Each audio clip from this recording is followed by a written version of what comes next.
म्हणून मी सुधीर कुळे SK सुधीर कुळे चॅनलवरती पुन्हा एकदा तुमचं स्वागत करतो एका नवीन व्हिडिओमध्ये। आमच्या गावामध्ये आता दसऱ्याचा सण चालू आहे. आमच्या गावामध्ये देवळामध्ये पाळीला जावं लागतं।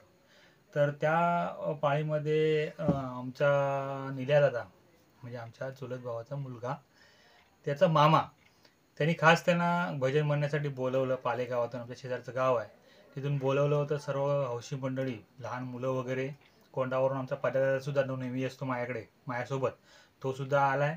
तर आपण त्यांचं आता सुस्वर भजन ऐकूया। निल्या दादा आहे ना, निल्या दादा आमचा, त्याने ढोलकी बघ कशी छान वाजवली, खूप सुंदर ढोलकी वाजवतो तो। त्याचं आता ह्या व्हिडिओमध्ये तुम्हाला प्रत्यय येईल, तर तुम्ही हा व्हिडिओ आवर्जून बघा। त्याने ढोलकीसुद्धा खूप मस्त वाजवले, ढोलकी खूप सुंदर वाजवतो तो, तुम्हाला आवडेल बघा नक्की।